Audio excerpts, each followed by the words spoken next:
daleen ak jàmm ci xibaaru digg bëccëg yi li ci gën a fës. ko mi tàbbi démb réanimation boobu de xibaar jur njaxare ci xolu sénégalais yu bëri ba tax na rédaction wu CNN samp ay laaj jëmale ci wàllu woowee. leen li ci topp mooy mbirum xiifal bi ci kaso yi ñu gis ne ñëpp ñu bëri ñu mujj ñu dugg ci kaso bi jamono bi li ñuy def pour fësal seen mécontentement mooy xiifal bi nga xam ne des fois mu jural na ay loraange ba ñu egsi ci kër docteur. leneen muy wàllu insécurité jamono bi ñàkk kaaraange bi ci réew mi jur na jaaxare bu bëri ci population bi këf faat bakkan waaye tamit ak càcc mu ngi fi am bu baax a baax ba tax na asigéey samp ci ay laaj. ñu desandi ci wàllum insécurité boobule benn sociologue bu mag ci réew mi tudd Abdou Khadre Sanokho àddu ci loolu moom mi lay xam-xamam dafa àddu ci wàllu doxalinu doomu aadama waaye it nekkinam. Khady Fall Tall di présidente des femmes de l'Afrique de l'Ouest àdduna ci wàllu Niger xalaatam mooy CEDEAO dafa war a feratal ay waxtaan moo gën ay conflit armé li ci des mooy actualité internationale ñu commencé ko ci Ghana jëm ci Niger jàll ci Mali waaye tamit tabbi ci yeneen i réew.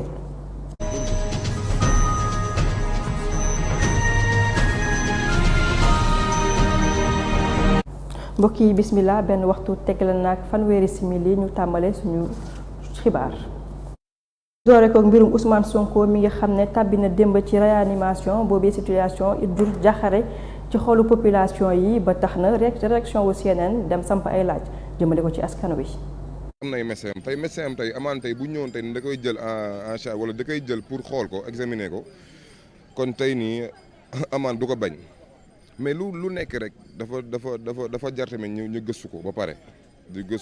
le fait que moom muy jël ay dogalam wala muy jël ay matukaayam wala muy bañ dara ñi koy proposer mu koy bañ day fekk tamit ñu koy topp ñu xam ne réellement lii moo tax mu koy bañ mais comme ay médecin am ñu tere ko tamit en plus médecin am nga bëgg ko jox beneen médecin loolu dem day metti na jéem a nekkaat nit protawé ba delluwaat bàyyi ay grève de faim yooyu baaxul parce que tam boo fi dee tamit ay perte na lekk na naan te xam na lii yàlla rek kaa ko def bu jeexee rek jeex na waaw comme que nag fi mu nekk nii fexe nañ tamit ba dugal ko si li mu dugg te kenn xamatul man bu doon sama sago na lekk na naan ba suur te xam ne day jeex bu soobee yàlla mooy sunu président te moom la ñuy voteel moom lañ bëgg te moo fi ne. mais grève de la faim ñu bëri dañ naan xaru la mais ci laïcité mënul nekk xaru xam nga lu tax mënul nekk xaru mooy. ministère intérieur dafa far ministère de la justice dafa far te sénégalais yëpp gëmuñu li ñuy wax léegi nag su fekkee da ngaa jël benn groupe complété leen te groupe boobu amuñ benn doole amuñ benn force ndax force bi nguur gi la àndal justice bi nguur gi la àndal léegi xeex bi moyen bi mu am mënu ko utiliser nga ne dafa xaru donte nag lañ ko doon digal ñun la ñu gënaloon mooy mu muñ ndax yàlla moom inna laa maa saabiriin waaye li muy def nii amul beneen moyen bu mën a xeexee te l'islam moo digal nit mu défendre boppam yonent yàlla muhammadin sallallahu alayhi wa sallam l'islam ji yàlla da ko waxoon muñal waaye ba mu amee doole def na ko de fayul xeex ku la dóor nga dóor ko day mujj sax ku nekk menace ci lislaam ñu. xiifal bu tar la ñu nemmeeku ci kaso yi ñu koy def mooy détenu yi li ko waral mooy dañoo gis ne boobu rek mooy moyen de pression bu ñu mën a fësal pour wane seen mécontentement ci nguur gi fi nekk grève de la faim baax na baaxul Codé Ndiaye moo ñu taataanal xibaar yooyu. la faim di xiifal doon ab jumtukaay boo xamante ne nii. ñu bari dañ koy jëfandikoo ngir nag daal di contester Sénégal yi nag ku ci nekk di joxe sa xalaat ndaxam doon na ab arme boo xamante ne nii baax na am déet. prisonniers yi nga xamante ne dañu ne ci kaso yi seen xiifal yi ñuy def waaw man de li ma ci gis mooy bu fekkee ne ay jullit lañu ñun sunu diine tere nañu ko ndax boo ci dee da ngaa xaru. comme ñoom ñu ngi si ginnaaw baro yi le seul arme mooy grève de la faim. bon xëy na ci loolu la ñu mën a sukkandiku instant nii pour am par exemple mooy seen arme daal lu ñu ko mën a waxee donc mais selon man comme Ousmane Sonko comme l'autre grève de la faim boo xamante ne mën na la jural ay loraange te supposons que peuple bi yëpp par exemple ñu ngi lang seen ginnaaw tey soxla leen à leur vivant donc dama gis que ni ñu bàyyi woon méthode boobu def beneen moo ma gënaloo. bile citoyen nag jàpp ni. grève de la faim ñu bari dañ koy jëfandikoo ngir nag am ab astuce boo xamante ne ni dañ koy amal ngir nag état bi mën leen a bàyyi. prisonniers yi nga xamante ne dañu ne ci kaso yi seen xiifal yi ñuy def waaw man de li ma ci gis mooy bu fekkee ne ay jullit lañu ñun sunu diine tere nañu ko ndax boo ci dee da ngaa xaru amaa nag la ca gannaaw politique nga xamante ne seeni système lañ cay def pour fas yéene caa jaar ba ñu yërëm leen génne leen loola seeni bakkar feggu la ndax xam nañ ni ñoom duñ ca dee am na ñoo xam nañ ñoom duñ ca dee mais lépp nag politique la boo xamante ni amoo fenn foo jëm munoo am fuñ la walloo nga ni naa def lii ndax ñoom ñi ma jàpp tiit ba ma jóge ci génn ci lii loolu daal laa gis ci luñ ci jublu ñoom. grève de la faim di xiifal ñu bari dañ koy jëfandikoo ngir nag doon ab pexe ngir nag ñu mën a amal seen libération. def nañ des prisons comme Sonko ak keneen ku ci mën doon ñun dañ leen a soxla étant la jeunesse ñun ñëpp ngir seen ginnaaw donc ñun soxla nañ leen sur le vivant moo gën daal man selon sama xalaat. grève de la faim wala déet ndaw bi nag di sàkku ci Ousmane Sonko ak ay ñoñam ñu wéyal seen xiifal waaye itam di sàkku ci nguur gi mu libéré bépp détenu politique bu nekk ci kas. li sama avis mooy nañu bàyyi prisonniers politiques yi yëpp ñu libéré leen ku nekk dem këram man loolu mooy sama avis. xiifal doon ab forme contestation boo xamante ne nii ñu bari ñu nekk ci kaso yi jamono bi dañ koy jëfandikoo Sénégalais yi nag ku ci ne am ci sa gis-gis Ousmane Sonko ak ay ñoñam tàmbali ab xiifal booba ak léegi mat na ñaari ayu bés.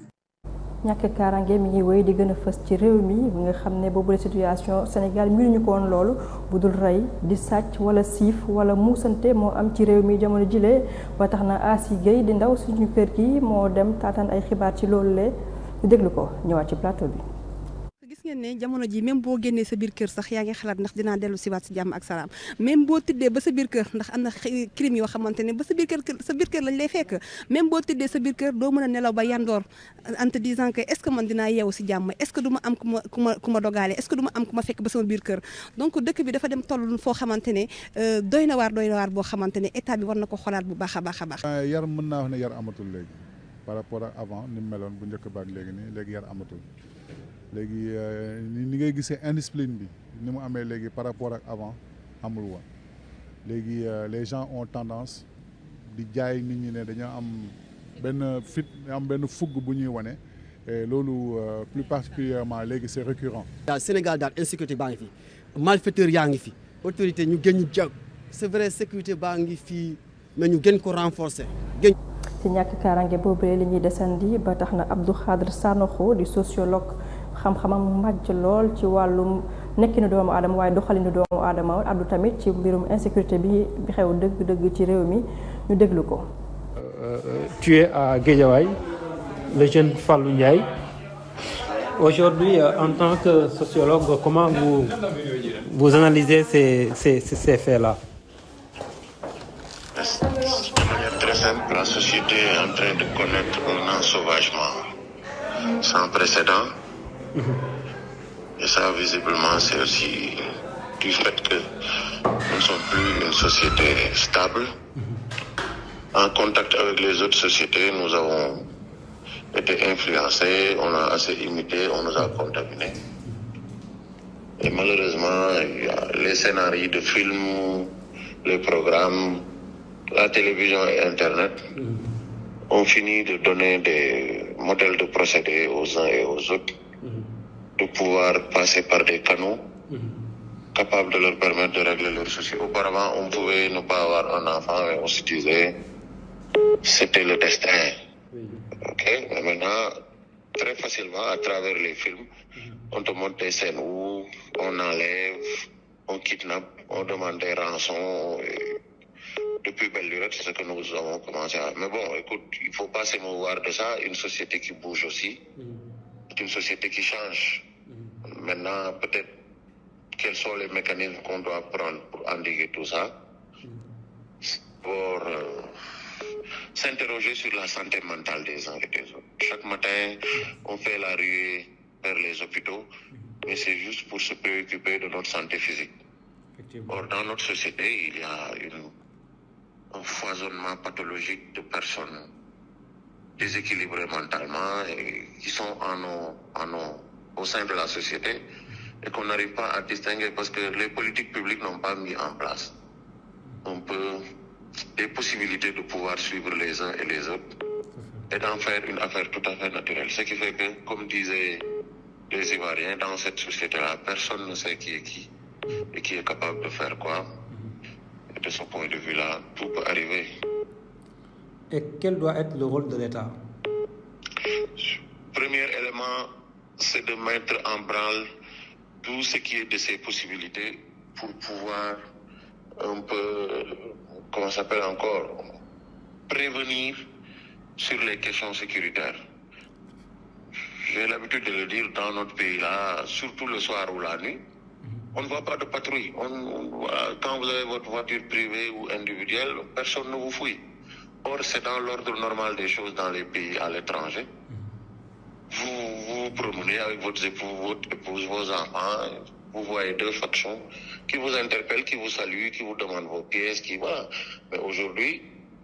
du point de vue sécuritaire, surtout dans les coins et recoins du Sénégal, il y a un sérieux problème. Donc l'État doit encore faire des efforts de prévention, mais aussi la société. Il faudrait qu'on puisse ancrer dans nos habitudes la culture de dénonciation. Quand nous voyons dans un quartier des gens au comportement bizarre, parce que c'est pas simplement que les Sénégalais, il y a aussi des étrangers parmi nous et qui sont un peu, du point de vue culturel, habitués à un certain nombre de pratiques de sacrifice, ainsi de suite. Et c'est dans ce pays-là où vous prenez un immeuble où il n'y a que des étrangers qui payent 1 an d'avance, ils n'ont pas de papier, personne ne leur demande de papier diplomatique ou quelque chose comme ça. Voilà. Aujourd'hui, c'est en ces deux sens-là, du point de vue de la posture. Maintenant, du point de vue politique publique, il faudrait que aussi l'État cherche à mettre en place un peu des mécanismes capables de pouvoir permettre à la société de se soigner. La société est malade et elle a besoin de quelqu'un pour se soigner. Sinon, les acteurs qui composent cette société, en l'occurrence les individus, peuvent à tout moment faire montre d'actes odieux de ce genre et on ne pourra qu'avoir nos yeux pour pleurer. Alors professeur ci wolof rek nga ñëw ak ñun ci li xew ci fan yi ay faits de société yoo xamante ne par exemple li xew ci Guédiawaye muy ñaari mbir benn bi muy kidnapping benn soxna ak xale bu ndaw bu 5 ans bu ñu faat jamate ko ay paaka. Présidente des femmes de l'Afrique de l'Ouest di Khady Fall Tall moom àdduna ci wàllu xew-xew bu am ci Niger xalaatam mooy CEDEAO dafa war a fësal waxtaan tàmbali waxtaan moo gën ay jàmmarloo ci entre africains. te fi mu ne nii ku defee ne guerre bu simple lay doon de CEDEAO la ak Niger rek c'est ne pas connaître la géopolitique internationale fi mu toll tey ak géopolitique africaine dafa changer fi mu ne Afrique ñëpp la intéressé kenn koo attaqué boo ko xeeb am na ñu ne ci ginnaawam. ma defe ne yooyu yëpp amul njëriñ li am njëriñ ci askan wi tey jii mooy ñu fexe toog waxtaan te ñu ngi ci séntu le président Macky Sall parce que expérience chef d'état bi mu am xëy na moo leen ko ëppale ñoom ñëpp kon boog war na mën a ëf jàmm woo leen ci jàmm moom jiite lépp luy négociation ba mu sedd ndax bu dul dara njabootam a ngi ca dëkk ba de te am na jigéen ñi ñu ngi wax fan semaine yi yëpp maa ngi jot ay information jigéen ñi di wax ne ñoom li ñuy bañ mooy ñu attaqué ñu ñëw Sénégalais yi ñoom di leen parce que mas nañ leen ko def du xam nga ñi ma sa suub la mas nañ leen a attaqué fekk leen kii di seet par xeet yi fu Sénégalais dëkk xam nañ ko ñu la fa fekk di la gëndu xataal te dégg naa rey yu ñaaw lañ leen di rey duñ leen sax fetal loolu moom lu naqaree fàggandiku la ndax ñi koy def ay militaire lañu militaires yi ñooy coup d'état ba ci topp Afrique tey moom moo xeeb boppam rek waaye puissance yi nga xam ne ñoo nu wër yëpp gouverner monde bi seen bët yëpp ngi Afrique ku ci nekk tey Afrique intéressé na la Poutine ma soo ko dégg fii yëpp mais 5 ans yi yëpp mu Afrique ak nitam loolu am na lu mu signifié kon wane na ne ñun ñii tey jii bu ñu yaakaar ne dañuy toog rek ñu bàyyi nu jàmmoo nekk ci ñu bañ noo boole du demee noonu alors bu ñu leen defalee nàkk gu toll ni nag ñun ci suñu biir bopp bëggantewuñu en tant que africain ñoom dañ ciy profité. xibaaru bi ci réew njiitu armée yi nga xam ne ñoo sekk kuréel bu tudd CEDEAO ñi ngi ca Ghana am ab daje waxtaan ci mbirum conflit yi fi am jamono jile bu ñu weesoo Ghana actualité internationale doy jàll ba Mali Niger waaye tamit Haïti. chef d'état-major des armées bu CEDEAO nag amal ñaareelu fan waxtaanam loolu nag ngir xamle ni naka la ñu def ba daal di amal ab intervention militaire fële ca Mali loolu nag donte ne Union africaine ak yeneen kuréel ànduñ ci seen gaay nag amal seen ñaareelu waxtaan fële ca Ghana ngir nag xool yan jumtuwaay lañu fas yéene utiliser ngir nag amal seen intervention boobee bu ko defee junte ba jóge ci bopp nguur ga Bazoum daal di dellusiwaat ci siisam organisation bu Nations Unies daal di annoncé jeudi 17 août bi ñu weesu ni jébbal na ay base militaire mu di ñetteel bi yoon armée malienne loolu nag gannaaw ay waxtaan ONU nag fas yéene jóge ca Mali définitivement niki ci 31 décembre 2023 loolu nag ginnaaw ba ko réewu Mali sàkko ca réewu ay gang armée ñoom ñoo fay sonal askan wa loolu nag jur lu toll ci 2400 morts yoo xamante ni tukkee na ci fitna ya gang armée yooyu nag waral ñi dëkk ci quartier yooyu di daw ngir nag sauver seen bakkan lu ni mel nag doon situation boo xamante ne nii askan wa ñu ngi koy ñaawlu te nag andi na njàqare ndax nag ay askan yu bari ñu ngi gàddu seen bagage ngir nag daw sauver seen bakkan jóge itam ci quartier yooyu nga xamante ne nii fitna sa ma ngi fay jol lii leen indiloon ci xibaaru digg bëccëg yi fii nañ yem ak yéen di leen ñaan ngeen wéy di xool suñu ay programme fii ci CNN asalaamaaleykum